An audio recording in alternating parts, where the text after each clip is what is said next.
গণতান্ত্রিক আন্দোলনের আপসীন নেতৃত্ব দেশ নায়ক তারেক রহমান।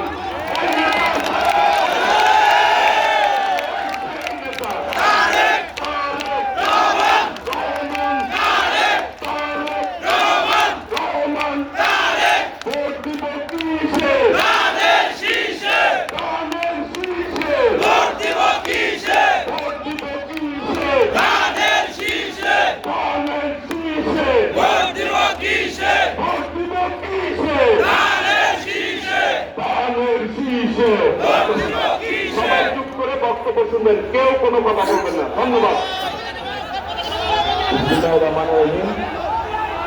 আজকের আয়োজিত আজকের এই নির্বাচনী জনসভার সম্মানিত সভাপতি, মঞ্চে উপস্থিত দানশীর্ষের প্রার্থী এবং নেতৃবৃন্দ, আমার সামনে উপস্থিত প্রিয় টাঙ্গাইল জেলাবাসী, আসসালাম আলাইকুম। কেমন আছেন আপনারা? আমি আছি মোটামুটি আলহামদুলিল্লাহ, সেইটা বেশি ভালো না, আছি আলহামদুলিল্লাহ। আচ্ছা প্রিয় ভাই বোনেরা, এই যে আপনারা এখানে হাজার লক্ষ মানুষ আজ এখানে একত্রিত হয়েছেন, কেন একত্রিত হয়েছেন? এখানে একত্রিত হয়েছেন যে আজ আমাদের একটি নির্বাচনী জনসভা। কোন নির্বাচনী জনসভা? যে নির্বাচনটি ইনশাল্লাহ আগামী মাসের 12 তারিখে বাংলাদেশে অনুষ্ঠিত হতে যাচ্ছে। সেই নির্বাচনী উপলক্ষে একটি জনসভা, তার একটি জনসভা আজ। এখন এই যে নির্বাচনটি, আপনারা যারা এই মাঠের আশপাশ দিয়ে বহু লক্ষ মানুষ দাঁড়িয়ে আছেন, এই মঞ্চের সামনে কতগুলো মানুষ এখানে বসে আছে, কতগুলো পরিবার এখানে বসে আছে। এই পরিবারগুলোর বিভিন্ন সদস্য গত 15-16 বছরে এবং বিশেষ করে গত জুলাই আগস্ট মাসে অনেক সদস্য শহীদ হয়েছে। গত 15-16 বছরে এখানে উপস্থিত পরিবারগুলোর অনেক সদস্য গুম, হত্যা, খুন, ডায়েরি মামলা, মিথ্যে মামলা সহ বহু অত্যাচার নির্যাতনের শিকার হয়েছে। কিন্তু অত্যাচার নির্যাতনের শিকার হওয়ার পরেও, গুম খুনের শিকার হওয়ার পরেও বিএনপি নেতাকর্মী সহ সমাজের বিভিন্ন মানুষ, দলমত নির্বিশেষে বিভিন্ন মানুষ গত 5ই আগস্ট রাজপথে নেমে এসেছিল এবং রাজপথে নেমে এসে এই বাংলাদেশের ইতিহাসে একটি পরিবর্তন ঘটিয়েছে। এই বিষয়টা জানেন তো আপনারা? কে কারণ আছে? অবশ্যই আছে। কারণ এই পরিবর্তনটি বাংলাদেশের ইতিহাস সাথে ওতপ্রোতভাবে সম্পর্কিত। এখন প্রিয় ভাই বোনেরা, সেই পরিবর্তনের অংশ হিসেবে যে এই যে পরিবর্তনটি হয়েছে, এই যে মানুষগুলো আমাদের বহু হাজারো নেতা কর্মী সহ অন্য রাজনৈতিক দল সহ বিভিন্ন রাজনীতি করেন এমন মানুষ খুনের শিকার হয়েছে, নির্যাতনের শিকার হয়েছে। কিন্তু এই মানুষগুলো সংগ্রাম করেছিল, এই মানুষগুলো সংগ্রাম করেছিল। এই যেখানে হাজার লক্ষ মানুষ আপনারা একত্রিত হয়েছে, যারা সাধারণ মানুষ হিসেবে পরিচিত, যাদের ভোটের অধিকার গত 16 বছর যেমন কেড়ে নেওয়া হয়েছিল, কথা বলার অধিকার কেড়ে নেওয়া হয়েছিল, অর্থনৈতিক স্বাধীনতার অধিকার কেড়ে নেওয়া হয়েছিল, সেই অধিকারকে বাস্তবে রূপ দেওয়ার জন্য ওই মানুষগুলো তাদের জীবনকে উৎসর্গ করেছিল। প্রিয় ভাই বোনেরা, 12 তারিখ সেই দিন হাজির হয়েছে এবং 12 তারিখে আপনারা বাংলাদেশের মানুষের ভাগ্যের পরিবর্তন করতে পারেন সঠিক ব্যক্তির পক্ষে রায় প্রদানের মাধ্যমে, সঠিক মার্কার পক্ষে রায় প্রদানের মাধ্যমে। কারণ এই যে গত আগস্ট 5ই আগস্ট যে পরিবর্তন হয়েছে, এটি শুধু রাজনীতির পরিবর্তন হলে চলবে না, এই পরিবর্তনটি হতে হবে মানুষের ভাগ্য পরিবর্তনের দিন হিসাবে। 12 তারিখের নির্বাচন শুধু নির্বাচনের দিন হলে চলবে না, এই নির্বাচনের দিনটি হতে হবে মানুষের ভাগ্য পরিবর্তনের দিন। এবং সেই জন্যই বাংলাদেশের ইতিহাসে এই নির্বাচনটি একটি অন্যতম গুরুত্ব বহন করে। প্রিয় ভাই বোনেরা, স্বাভাবিকভাবে গত 15-16 বছর আমরা দেখেছি আমাদের সারা বাংলাদেশে গ্রামে গঞ্জে আনাচে কানাচে মানুষ বিভিন্নভাবে বঞ্চিত হয়েছে। এলাকার উন্নয়ন থেকে মানুষের বিভিন্ন দাবি দেওয়া থেকে তারা বঞ্চিত হয়েছে। আমরা দেখেছি ঢাকা শহর সহ কিছু বড় বড় শহরে কিছু মেগা প্রজেক্ট হয়েছে, কিন্তু একই সাথে আমরা দেখেছি মেগা প্রজেক্টের নামে মেগা দুর্নীতিও হয়েছে। আমরা যেমন খুন দেখেছি, গুম দেখেছি, মিথ্যে মামলা দেখেছি, রাজি মামলা দেখেছি, ঠিক একইভাবে আমরা প্রচন্ড রকম দুর্নীতিও দেখেছি, মেগা মেগা দুর্নীতি দেখেছি আমরা। এই অবস্থার পরিবর্তনের সময় চলে এসেছে। এই অবস্থার পরিবর্তন করতে হবে, কিন্তু এই অবস্থার পরিবর্তন যদি করতে পারে ঠিক 5 তারিখে দল মত নির্বিশেষে বাংলাদেশের জনগণ যেমন রাজপথে নেমে এসেছিল, ঠিক একইভাবে আগামী 12 তারিখের নির্বাচনে আপনারা যারা ভোটার আপনাদের সকলকে ভোট কেন্দ্রে নেমে আসতে হবে। কারণ আমরা যদি 5 তারিখে সেই পরিবর্তনকে যদি আমরা চালু না রাখি, অর্থাৎ 12 তারিখে ভোট দিয়ে যদি আমরা গণতন্ত্রকে শক্তিশালী ভিত্তির উপরে প্রতিষ্ঠিত করতে না পারি, তাহলে আমরা যে গণতন্ত্রের ভিত্তি রচনা করতে যাচ্ছি, যে গণতন্ত্র সুশাসন নিশ্চিত করবে, যে গণতন্ত্র মানুষের অধিকার বাস্তবায়ন করবে, যে গণতন্ত্র মানুষের ভাগ্যের পরিবর্তন করবে, সেই গণতন্ত্র আবার বাধাগ্রস্ত হবে। সেই গণতন্ত্র যদি বাধাগ্রস্ত না হয়, 12 তারিখে নির্বাচনের মাধ্যমে যাতে গণতন্ত্র প্রতিষ্ঠিত করা যায়, জনগণের নিকট জবাবদিহিমূলক সরকার প্রতিষ্ঠিত করা যায়, তার জন্য জনগণকে সামনে এগিয়ে আসতে হবে। কারণ এই বাংলাদেশ কিভাবে চলবে, কিভাবে চলবে না, বাংলাদেশে কি হবে হবে না তার সিদ্ধান্ত নেবার মালিক এই জনগণ। কারণ এই দেশের মালিকই হচ্ছে এই দেশের জনগণ। প্রিয় ভাই বোনেরা, আমরা রাজনৈতিক দল হিসাবে আমাদের প্রার্থীরা আপনাদের সামনে তাদের স্ব এলাকার বিভিন্ন দাবি উপস্থাপন করেছে। 12 তারিখে আপনারা ধানের শীর্ষে নির্বাচিত করলে ইনশাল্লাহ 13 তারিখে ধানের শীর্ষ তথা বিএনপির সরকার গঠিত হলে আপনাদের এলাকার যে দাবিগুলো আছে পর্যাপ্ত সেই উন্নয়নমূলক কাজগুলো আমরা শুরু করব। ভাই বোনেরা, এই টাঙ্গাইল অঞ্চল একটি অত্যন্ত এই টাঙ্গাইলের শাড়ি আছে, বিভিন্ন রং, এই শাড়িতে আমরা যদি চেষ্টা করি, পরিকল্পিতভাবে আমরা উদ্যোগ গ্রহণ করি, তাহলে বাংলাদেশের গার্মেন্টসের জামা কাপড় এবং বিদেশে পাওয়া যায়, এই শাড়িকে আমরা বিদেশে রপ্তানি করতে পারবো।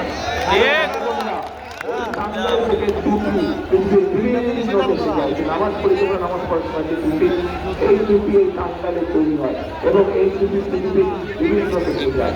আমরা যদি উদ্যোগ গ্রহণ করি, এই টুপিতে যারা কাজ করে আরো অনেক সংখ্যক মানুষ কর্মসংস্থানের ব্যবস্থা করতে পারবো। অর্থাৎ টাঙ্গাইলকে আমরা পরিকল্পিতভাবে, একটু আমি টুপিতেই কথা বললাম, টাঙ্গাইলকে পরিকল্পিতভাবে আমরা পর্যায়ক্রমিকভাবে শিল্পের শহরে পরিণত করতে পারবো। পাশে রয়েছে আমাদের যমুনা নদী, কাজে আমরা সেই যমুনা নদীর বাঁধ নির্মাণ করতে পারি এবং সেখানকার মাধ্যমে যদি আমরা এই বাঁধ আনা করতে পারি, তাহলে স্বাভাবিকভাবে কম খরচে এখানে যারা মিল কারখানা স্থাপন করবে তারা তাদের জিনিসপত্র সেই নদী পথে আনা করতে। ভাই বোনেরা, আমি বরাবরই বলে থাকি যে বাংলাদেশের প্রত্যেকটি অঞ্চলের নিজস্ব একটি বৈশিষ্ট্য রয়েছে। এই বৈশিষ্ট্যগুলোকে যদি আমরা সামনে নিয়ে আসতে পারি, এই বৈশিষ্ট্যগুলো শত শত বছর ধরে টিকে আছে। কাজে এই বৈশিষ্ট্যগুলোকে যদি সঠিক পরিকল্পনার মধ্যে আমরা তুলে ধরতে পারি, তাহলে এই বৈশিষ্ট্যগুলোর উপরে ভিত্তি করে আমরা প্রত্যেকটি এলাকার পরিবর্তন ঘটাতে সক্ষম হব এবং এই এলাকার পরিবর্তন এই পরিবর্তনগুলি ঘটাতে সক্ষম হলে মানুষের ওই এলাকার মানুষের ভাগ্যের পরিবর্তন ঘটানো সম্ভব হবে। কেউ ভাই বোনেরা, এই এলাকার আনারস, প্রচুর আনারস হয় এই এলাকায়। আপনাদের এই আনারসকে কিভাবে আমরা বিভিন্ন জিনিস থেকে শুরু করে বিভিন্ন বিষয়ে রূপান্তর করে আমরা কিভাবে বিদেশে রপ্তানি করতে পারি, সেই বিষয়ে আমাদের পরিকল্পনা আছে। ভাই বোনেরা, নতুন করে এই অঞ্চলে একটি ফসল উৎপন্ন হওয়া শুরু করেছে, অর্থাৎ সম্ভাবনা দেখা দিয়েছে। কি সেটি? পাট শিল্প।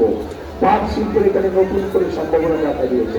এই পাট শিল্পকে দিয়ে আমরা এখানে অনেক ধরনের মিল কলকারখানা তৈরি করতে পারবো, যেগুলোর মাধ্যমে আমরা বহু মানুষের কর্মসংস্থানের ব্যবস্থা করতে পারবো। দরকার শুধু আমাদের পরিকল্পনা, দরকার শুধু সঠিক মানুষকে সঠিক জায়গায় নিয়োগ প্রদান করা। তো ভাই বোনেরা, কাজেই আমরা যদি সকলে মিলে কাজ করি, সকলে মিলে যদি পরিকল্পনা গ্রহণ করি ইনশাআল্লাহ, তাহলে অবশ্যই শুধু টাঙ্গাইল নয়, আমাদের সারা বাংলাদেশে আমরা আমাদের কাঙ্ক্ষিত পরিবর্তন আনতে সক্ষম হব। কিন্তু এই পরিবর্তন যদি আনতে হয়, তাহলে অবশ্যই এই দেশের মালিক যারা, মালিক কারা এই দেশে বলেন তো? জনগণ। কাজে এই দেশের মালিককে আমাদের সাথে থাকতে হবে, কারণ মালিক ছাড়া তো কোনো কাজ করা যাবে না। মালিক ছাড়া কোনো কাজ করা যায়? মালিক ছাড়া কোনো কাজ করা যায়। কাজে এই দেশের মালিক আপনারা যদি বিএনপির পাশে থাকেন, এই দেশের মালিক জনগণ আপনারা যদি বিএনপিকে সমর্থন দেন, এই দেশের মালিক জনগণ আপনারা যদি বিএনপিকে সামনে এগিয়ে দেন, তাহলে ইনশাল্লাহ বিএনপি ধীরে ধীরে এই দেশের মানুষের ভাগ্যের পরিবর্তন ঘটাতে সক্ষম হবে। প্রিয় ভাই বোনেরা, কাজেই আজ আমাদের সামনে সময় এসেছে, আমাদের সামনে আজকে সময় এসেছে। আমরা আন্দোলন করেছি, আমরা সংগ্রাম করেছি, আমরা অত্যাচার নির্যাতন করেছি, আমরা আমাদের বহু সহকর্মীকে আমাদের মধ্যে থেকে হারিয়েছি। এখন আমাদেরকে গঠন করতে হবে আমাদের দেশ, পুনর্গঠন করতে হবে আমাদেরকে আমাদের বাংলাদেশ। কারণ এই বাংলাদেশকে যদি আমরা পুনর্গঠন করতে না পারি, তাহলে সবচেয়ে বেশি ক্ষতিগ্রস্ত হবে এই বাংলাদেশের মানুষ। আগে বাংলাদেশের মানুষের ভাগ্যের পরিবর্তন করতে হলে অবশ্যই এই দেশে আমাদেরকে কঠোর পরিশ্রম করতে হবে, এবং এই পরিশ্রম করতে হবে আমাদেরকে ঐক্যবদ্ধভাবে। তাহলে একমাত্র আমরা মানুষের ভাগ্যের পরিবর্তন করতে পারবো, দেশের ভাগ্যের পরিবর্তনের সাথে। প্রিয় ভাই বোনরা, আপনারা যদি নিজেরাও চিন্তা করে দেখেন, এর আগেও যতবার বিএনপি দেশ পরিচালনার দায়িত্ব ছিল, ততবারই কোনো না কোনো ভাবে বিভিন্ন এলাকায় উন্নয়নমূলক কর্মকাণ্ড গঠিত হয়েছে। আপনাদের এলাকার হাসপাতালগুলোতে কাজ শুরু হয়েছিল, আপনাদের স্কুল কলেজগুলোকে মেরামত করা হয়েছিল, নতুন স্কুল কলেজ হয়েছিল, গ্রামে গঞ্জে রাস্তাঘাট তৈরি করা হয়েছিল। কাজে প্রিয় ভাইরা, আমাদের যদি সেই রাজনীতির ধারা আবার চালু করতে হয়, একই সাথে যদি নতুন পরিকল্পনার মাধ্যমে এলাকা এবং এলাকার মানুষের ভাগ্যের পরিবর্তন করতে হয়, তাহলে আমরা যে আমাদের পরিকল্পনার কথা আপনাদের সামনে তুলে ধরেছি, আপনাদেরকেও তাহলে একই রকমের পরিকল্পনা গ্রহণ করতে হবে। এবার আমি আপনাদের কাছে জানতে চাইব,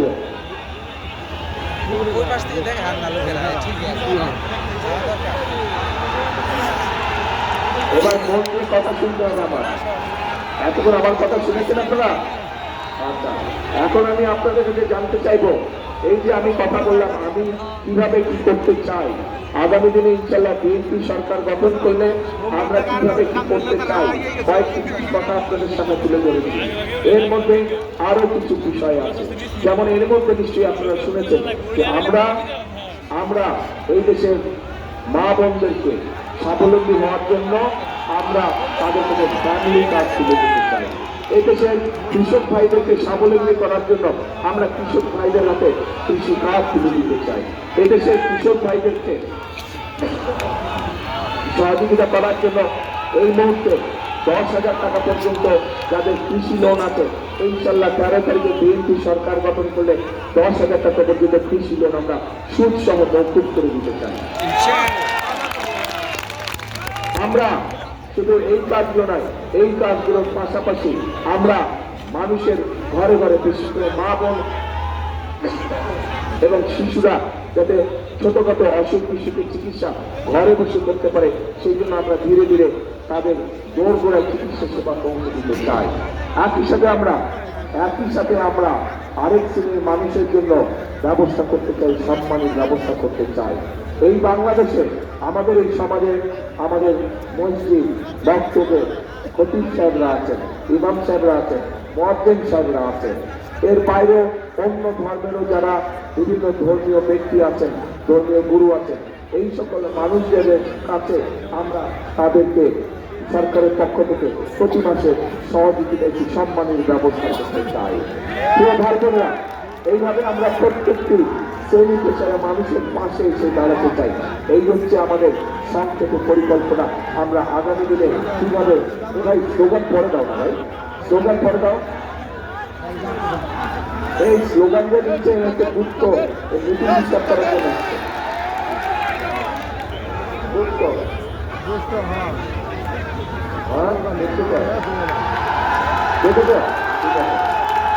এখন এই জন্য আমি বলেছি ভাই, আমার পরিকল্পনা দেশ কিভাবে গঠন হবে সেই পরিকল্পনার কথা আপনাদের সামনে তুলে ধরেছি। হচ্ছে করলে কথা বলবো না ভাই, হচ্ছে করলে কথা বলে আমরা কিভাবে দেশ পরিচালনা করতে চাই সেই কথা আপনাদের সামনে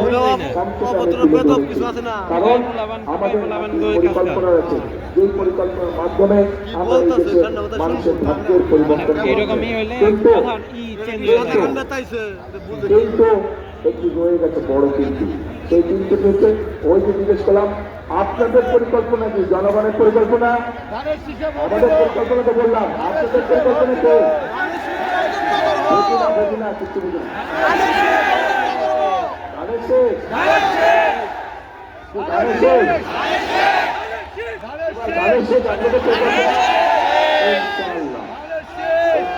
ওই যে পিছনে মানুষরা আপনাদের পরিকল্পনা কে ধানের শেষ?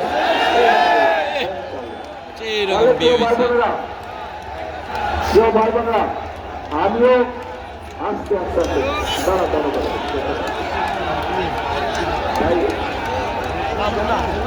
ইমোশনাল হয়ে চলবে না তো, ইমোশনকে কন্ট্রোল করতে হবে, এত ইমোশনাল হয়ে চলবে না। বসেন বসেন, একটু ধীরে বসেন।